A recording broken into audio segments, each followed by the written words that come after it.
Hello. അപ്പോൾ കുറേ നാളുകൾക്ക് ശേഷമാണ് കേട്ടോ ഞാനിപ്പോൾ ഇന്നൊരു വീഡിയോ ഷൂട്ട് ചെയ്യുന്നത്. ആക്ച്വലി ഈ വീഡിയോ എടുക്കുമ്പോൾ ഞാൻ ഭയങ്കര സന്തോഷത്തിലാണ്. കാരണം എന്താണെന്ന് വെച്ചാൽ ഞാൻ സ്റ്റിച്ചിങ്ങൊക്കെ പഠിച്ചതിന് ശേഷം എൻ്റെ അനിയത്തിക്കും ചിറ്റിക്കൊക്കെ ഞാൻ ഡ്രസ്സൊക്കെ സ്റ്റിച്ച് ചെയ്ത് കൊടുത്തിട്ടുണ്ട്. പക്ഷേ എനിക്ക് ഒരു പുറത്തുനിന്നൊരു കസ്റ്റമറിനെ കിട്ടുന്നത് ആദ്യമായിട്ടാണ്. എൻ്റെ അനിയത്തിയുടെ ഫ്രണ്ട് തന്നെയാണ് ആ കസ്റ്റമർ. അപ്പോൾ അവൾക്ക് വേണ്ടിയിട്ട് മെറ്റീരിയൽ എടുക്കാൻ വേണ്ടി ഞങ്ങൾ തൃപ്പൂണിത്തുറ പോയതാണ്. ആദ്യം ഞങ്ങൾ കയറിയത് കൃഷ്ണയിലാണ്. പക്ഷേ കൃഷ്ണയിലെ കളക്ഷൻസൊന്നും എനിക്ക് വലിയ കാര്യമായിട്ട് ഇഷ്ടമായില്ല. എനിക്ക് തന്നെയല്ല അവൾക്കും ഇഷ്ടമായില്ല. പിന്നെ പോയത് പരാഗിലേക്കാണ്. പരാഗിൽ കളക്ഷൻസിൻ്റെ കാര്യങ്ങളൊക്കെ ഞാൻ ഒരുപാട് വീഡിയോസിൽ കണ്ടിട്ടുണ്ട്.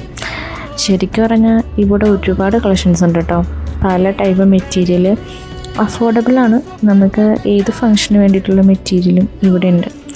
അങ്ങനെ ഞങ്ങൾ ആവശ്യത്തിനുള്ള മെറ്റീരിയലൊക്കെ എടുത്ത് പിന്നെ ഫുഡ് കഴിക്കാനായിട്ട് കരിങ്ങാശ്ശേരി ഒരു റെസ്റ്റോറൻറ്റിലായിരുന്നു കയറിയത്. എനിക്കതിൻ്റെ പേരൊന്നും അറിയില്ല, പക്ഷേ ഫുഡൊക്കെ അടിപൊളിയായിരുന്നു. ഞങ്ങൾ ഫുഡൊക്കെ കഴിച്ചിട്ട് പിന്നെ വീട്ടിലേക്ക് പോന്നു. ശരിക്കും പറഞ്ഞിട്ടുണ്ടെങ്കിൽ ഒരു ഫാഷൻ ഡിസൈനിങ് ഒക്കെ ചെയ്ത് എന്താ പറയുക മുന്നോട്ട് പോകണമെന്ന് ഞാൻ ഒരിക്കലും ചിന്തിച്ചിട്ടില്ല. പക്ഷേ ചെയ്തു തുടങ്ങിയപ്പോൾ എനിക്കൊരു കാര്യം മനസ്സിലായി. എന്താണെന്ന് വെച്ചാൽ എൻ്റെ സ്കില്ല് ഇതിലാണെന്ന് എനിക്ക് മനസ്സിലായി. ഇനി ഇത് മുന്നോട്ട് കൊണ്ടുപോകാൻ തന്നെയാണ് എൻ്റെ തീരുമാനം.